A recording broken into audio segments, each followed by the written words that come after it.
Boa tarde, seja muito bem-vindo à edição desta quinta-feira, 17 de abril, do Jornal Regional. Como sempre, começamos pelos principais títulos da imprensa desta manhã e vamos começar então por conhecer aquela que é a capa do Jornal de Notícias. O Jornal de Notícias que traz no seu cabeçalho um destaque para o processo Monte Branco, Passos Coelho interceptado em 10 escutas, ainda a polémica no Parlamento que mantém o veto ao discurso dos militares, aliás, no 25 de abril. Quanto à manchete, ataque cardíaco mata médico em plena operação. Foi o cirurgião Frias Coutinho, sofreu um infarto quando se preparava para fazer então uma cirurgia à tiroide. O cirurgião vivia estressado, avança o JN com problemas do Hospital de Aveiro. Mais ao lado, destaque primeiro para a segurança. Juíza decidiu, bom comportamento tira Duarte Lima da prisão domiciliária, uma prisão que era mantida no âmbito do processo de burla ao BPN. Mais abaixo é a denúncia do sindicato à sarna nas cadeias por falta de dinheiro para desinfetantes. No primeiro plano do Jornal de Notícias vai para o setor da saúde. Tabaco e álcool vão ser alvo de nova taxa. Em estudo está ainda o combate de produtos com elevado teor de sal e também de açúcar. Na política é o FMI a favor de uma linha de crédito cautelar para Portugal, depois então definindo o programa com a Troika, e ainda a austeridade. O governo francês congela salários e pensões até 2015. Ao lado, o destaque fotográfico do JN vai para o Festival Vermelho, para o jogo a contar para a Taça de Portugal, que opôs então o Benfica ao Porto. Benfica que venceu por 3-1, eliminando assim o Futebol Clube do Porto da Taça de Portugal. Benfica vai novamente este ano ao Jamor, vai disputar com o Rio Ave, então, a Taça de Portugal. Rio Ave que também venceu ao Braga por 2-0 e vai, passados 30 anos, voltar ao Jamor para disputar este troféu. Quanto às regiões, no Porto, autorizada a circulação de motos e nas faixas de bus de 14 ruas, e ainda na feira, Laboratório de Ideias é a aposta da autarquia para o apoio aos mais jovens. Seguimos agora com a capa do Jornal Público. No cabeçalho do Público, casais inférteis esperam mais de 2 anos por doação de ovócitos. Um destaque então do Público desta quinta-feira. Na manchete, produtos com excesso de sal e açúcar vão ter nova taxa já a partir de 2015. O Ministério da Saúde diz que o objetivo da tributação especial é melhorar os hábitos de consumo dos portugueses. O secretário de Estado afirma também que o tabaco e o álcool ainda são demasiado baratos em Portugal. Seguimos com um destaque fotográfico que vai novamente para o futebol e para a vitória, contar para a Taça de Portugal. Golos, expulsões e Benfica na final é a legenda desta fotografia. O Benfica derrotou então o Porto por 3-1 no Estádio da Luz e vai jogar a final no Jamor com o Rio Ave. Nas laterais, Procuradoria-Geral da República arrasa a proposta da maioria para o segredo de Estado. A proposta do PSD-CDS, que vai hoje a votos, levanta dúvidas de constitucionalidade à Procuradoria e também à Ordem dos Advogados. Seguimos com um destaque internacional para o ferryboat que ontem então se afundou com 459 pessoas a bordo. As autoridades da Coreia do Sul confirmam 6 mortes até ao momento, mas continuam desaparecidas 280 pessoas desde ontem. Algumas já foram então resgatadas depois de o alerta ser dado pela população local. Avanço do exército ucraniano no leste marca passo, é o último destaque, a última chamada da capa do Público. Pró-russos apoderam-se de blindados. Putin diz a Merkel que a Ucrânia está à beira da guerra civil e a NATO afasta uma intervenção. É a continuação então das tensões na Ucrânia, também das tensões diplomáticas do Ocidente para com a Rússia. Seguimos a conhecer a capa do jornal I. A grande entrevista do I desta quinta-feira é ao ex-presidente da República, Mário Soares, que diz: Franco não deixou os marines atravessarem Espanha para atacarem os comunistas portugueses. Mário Soares aqui a referir-se também ao ditador espanhol. Em entrevista a propósito dos 40 anos do 25 de Abril, Mário Soares fala do passado e do futuro e afirma que as próximas eleições são decisivas para o PS. Uma nota também no início, no cabeçalho do jornal I, primeiro para bronca nas contas dos hospitais, números do site oficial estavam errados, Ministério acusa a empresa. Ainda a tragédia no MEC, o Judiciário afasta a hipótese de ritual e defende a versão do acidente.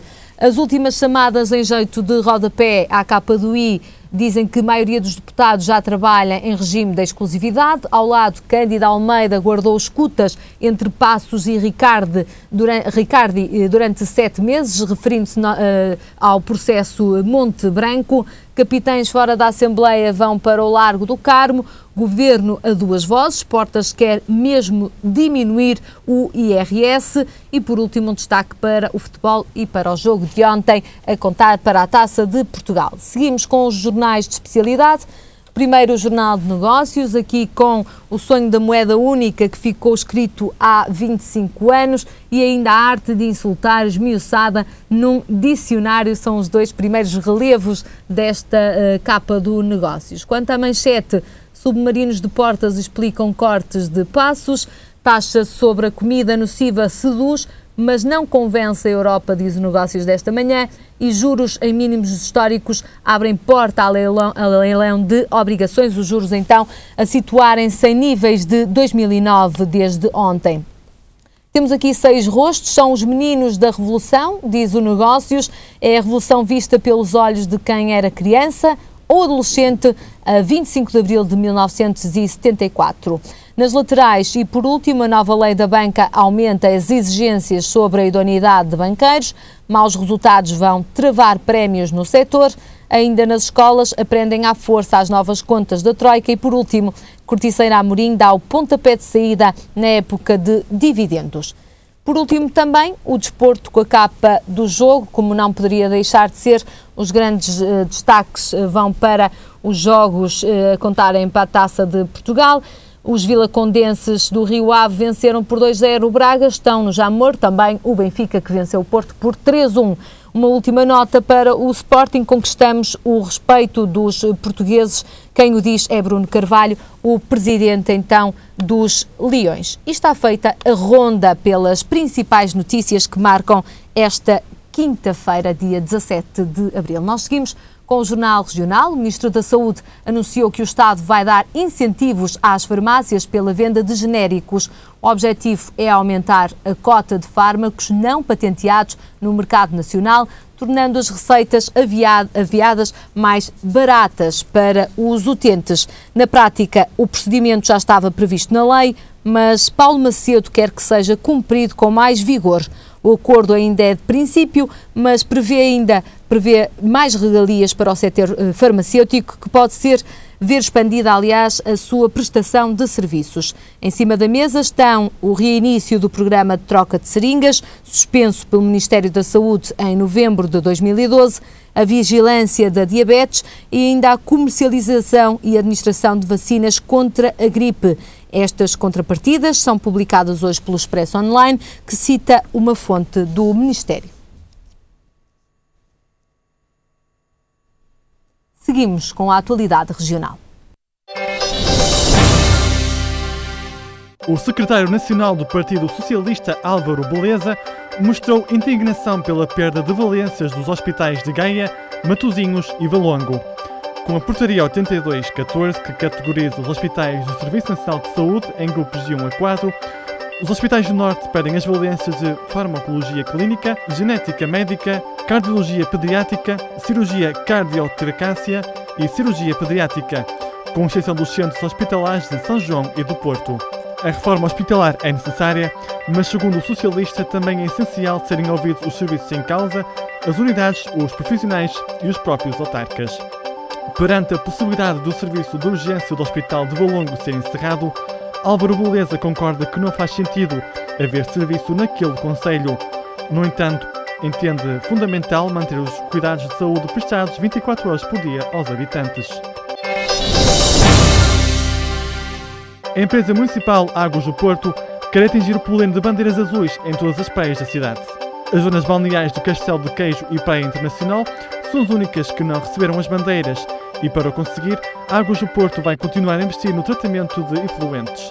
Foi lançado um concurso público que tem em vista a compra de um equipamento de monitorização online e em tempo real, que vai permitir controlar as descargas poluentes que afetam aquelas duas zonas. Atualmente, a cidade do Porto tem 3 zonas balneares galardoadas com bandeiras azuis, que corresponde a 8 praias de elevada qualidade.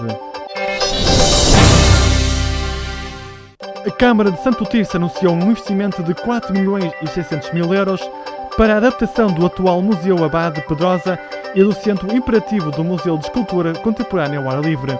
Segundo o autarca Joaquim Couto, trata-se de uma empreitada fundamental para as áreas da cultura e do turismo do concelho. Do total investido, 85% serão comparticipados por fundos comunitários referentes ao ciclo de apoios 2007-2013 e o restante ficará a cargo da autarquia. O início das obras está previsto para o final de julho e o término para o final de 2015.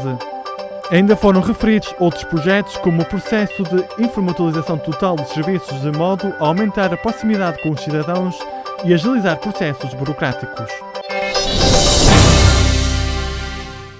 E o meu primeiro convidado deste jornal regional é o jornalista Manuel Vitorino, que lançou recentemente o livro Guiné-Bissau, um país adiado. Seja muito bem-vindo a este jornal regional. Manuel Vitorino, antes de mais, este título, Guiné-Bissau, um país adiado, um título muito forte para um país que conheceu há 40 anos e que era bem diferente daquele país que encontrou hoje, ou não? Sim, é bastante diferente. Antes de mais, bom dia, obrigado por seu amável convite. Eu há 40 anos servi o Exército Colonial, estive na Guiné-Bissau, mais concretamente em Cancolim, próximo de Bafatá. Era um país diferente, portanto, estava sob o jogo colonial, portanto, um regime totalitário, fascista, por isso é que fomos para lá para a guerra. Portugal estava em guerra, teve 13 anos em guerra. Mas o que eu penso é que, e voltei 40 anos depois, sempre tive este desejo. Não por um desejo de guerra, por um desejo de exorcizar fantasmas, não por uma razão especial. Queria ver, com o meu próprio olhar, como é que estava este país 40 anos depois que eu tinha conhecido. Não só no mato, longe das cidades, como também perceber como era Bafatá, por exemplo, que era uma cidade em que eu ia com alguma frequência em coluna buscar os vivos para o quartelamento. E 40 anos depois, de facto, vejo um país completamente destroçado, completamente em ruínas. Dei o título Um País Adiado. Eu concretizo melhor.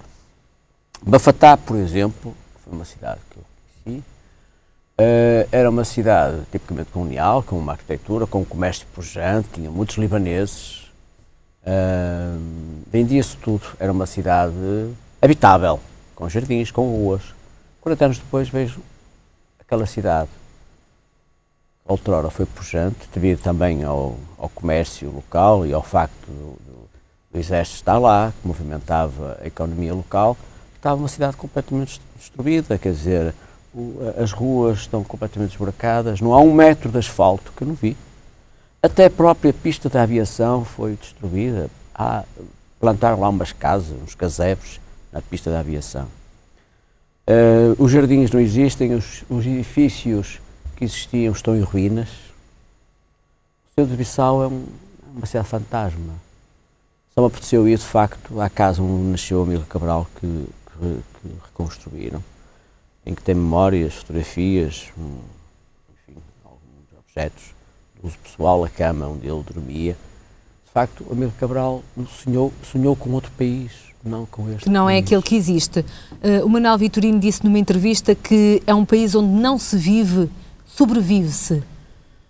Pois, é este o estado em que o povo da Guiné-Bissau está neste momento? Sim, o povo da Guiné-Bissau está no limiar da pobreza. É um povo que há 40 anos vai resistindo. É um povo sofrido, sofredor. É um povo que tem uma capacidade enorme de luta e de altruísmo, no fundo, porque há 40 anos que sobreviver no limiar da pobreza e da miséria não é fácil. É um país nas tabancas em que não há luz, nas ruas de Bissau não há luz, não há eletricidade, não há água potável, não há o básico, o saneamento básico, não existe. Não existe. Quer dizer, e apesar de tudo é um país que vive com estes sobressaltos todos, com golpes palacianos, muitos deles mortíferos, muitos deles com mortes, ajustes de contas, a história em 40 anos, o PAIGC tem sido pródigo nisso, e as lutas de poder têm sido constantes, e portanto acho que entre políticos e militares tem havido uma cumplicidade muito grande para que este país esteja como está, apesar das ajudas internacionais. Apesar de toda a ajuda, mas sempre instável. Acha que isto resulta de um processo muito mal conduzido de descolonialização portuguesa, ou seja, de um processo que quase abandonou os pretendentes a líderes da Guiné-Bissau na altura? A minha opinião é a seguinte, há 40 anos, a guerra estava no fim. Eu quando lá estava, já o general Spínola tinha vindo embora, tinha entrado o general Bettencourt Rodrigues. Eu penso que ao fim de 13 anos de guerra, isso, particularmente na Guiné, as tropas estavam completamente exauridas. Não tinha mais pequena dúvida que a questão era política, não era militar. Aliás, toda a gente sabia disso. Aliás, o general Spínola, num célebre livro que escreveu, Portugal e o Futuro, apontava para aí. E, portanto, não havia nenhuma hipótese, mais o 25 de Abril das, porque na Guiné estava preparada uma grande ofensiva militar por terra, mar e ar, em que tudo era dizimado, podia acontecer uma nova Índia. E, portanto, a Guiné-Bissau estava perdida. E eu recordo-me que a guerra colonial era um tema que estava em cima da mesa.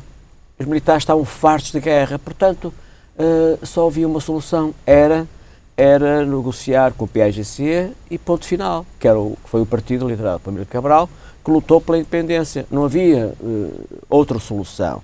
Agora, o que eu penso é que o PAIGC não soube formar quadros, não soube fazer a transição democrática, não soube dar a tal resta de esperança que seria necessário para aquele povo. E continuam no poder, quer dizer, os militares foram sempre a guarda pretoriana do poder. Interromperam eleições, fizeram golpes de Estado, mataram dirigentes políticos, etc. Quer dizer, há uma altura em que os militares têm que saber que o poder tem que ser entregue aos políticos, tem que haver esta transição depois de conquistadas. Exatamente. E tem que saber largar. O Estado de Direito não funcionou porque os militares tutelaram sempre o poder do governo que estivesse na altura. Portanto, eles não souberam fazer a retaguarda, quer dizer, não houve uma reforma das Forças Armadas, aliás, no meu livro falo nisso. Há uma magistrada que foi diretora da Polícia Judiciária em Bissau, em que ela diz precisamente que as Forças Armadas não souberam regressar aos quartéis, não houve uma reforma das Forças Armadas, continua a haver um contingente enorme de militares na Guiné-Bissau, quando não é preciso. Em termos de população, ronda à volta de 1,6 milhões de habitantes. Quer dizer, e tem um exército enorme de militares que são desnecessários e, portanto, continuam ali à volta do partido e a ocupar lugares importantes de influência, digamos, é o emprego.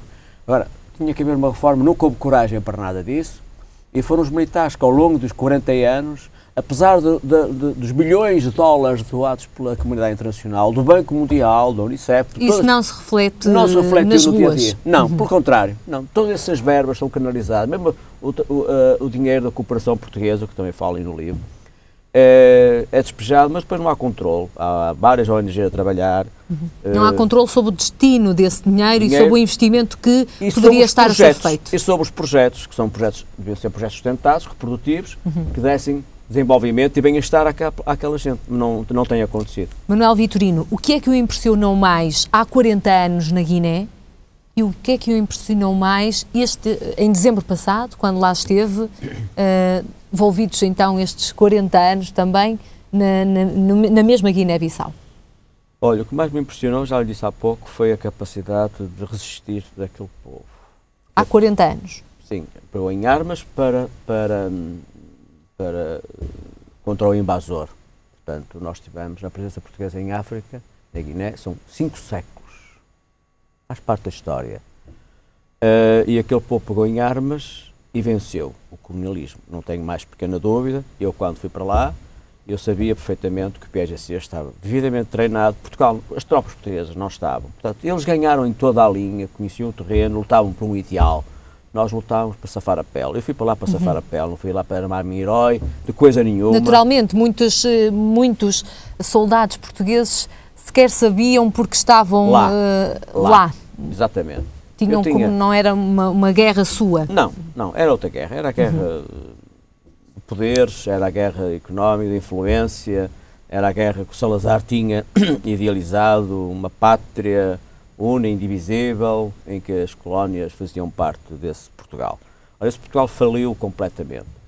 O que mais me impressionou foi, de facto, a pobreza extrema, tal como eu via há 40 anos nesta banca, eu vivi a guerra, quer dizer, eu estive na guerra, ouvi os tiros lá longe e cheirei a pobre, a guerra, senti aquele ambiente todo e senti que aquele povo, de facto, já vivia na miséria, 40 anos depois continua a viver sem cuidados médicos. O Hospital Simão Mendes é um hospital terminal, um hospital em que praticamente não existe nada, em que não há condições higiênicas e sanitárias, em que as grávidas não têm qualquer tipo de privacidade para terem os seus filhos, em que muitas vezes faltam seringas, faltam um simples medicamento, em que se quiser um medicamento tem que o pagar. É um hospital completamente privatizado, em que o governo não transfere as dotações orçamentais para o Ministério, para o hospital, em que vive numa grande instabilidade diretiva, etc. Quer dizer, o hospital, de facto, é o espelho do país. E isso, se há um sinal que me marcou bastante, foi entrar no Hospital Simão Mendes. Eu, para lá entrar, andei lá 3 vezes para conseguir entrar. Consegui, porque não fosse difícil, consegui entrar.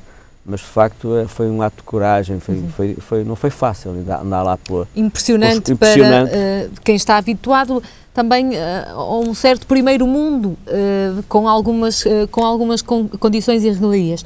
Bem, este livro foi apresentado, Manuel, faz hoje 8 dias, certo? Sim. No Palacete dos Viscondes de Balsemão, aqui no Porto, mas esta não vai ser a única apresentação deste livro. Verdade. Aqui em Portugal, por onde é que vai apresentar este Guiné-Bissau, um país adiado?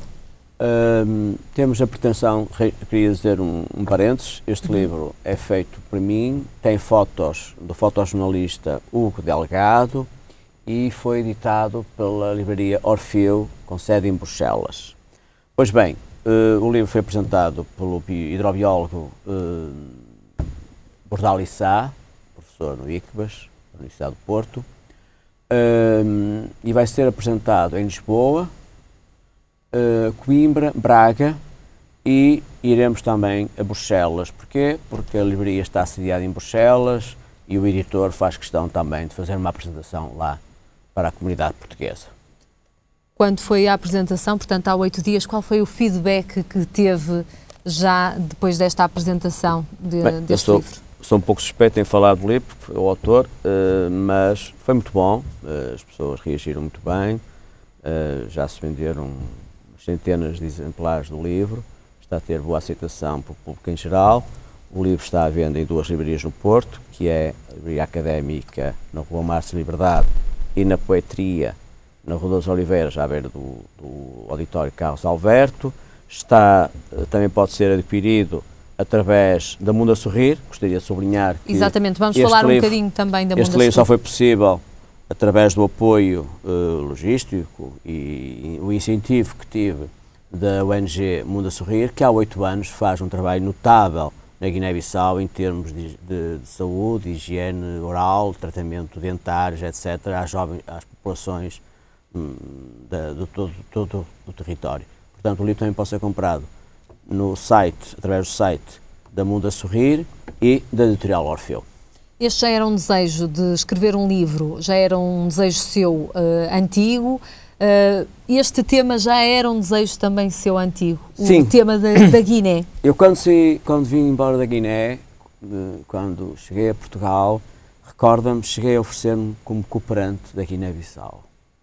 Era um jovem, tinha 22 anos, mais jovem do que sou hoje, e por razões várias não fui, não me aceitaram a candidatura, porque eu gostava de ir para lá como professor. Eu fiquei muito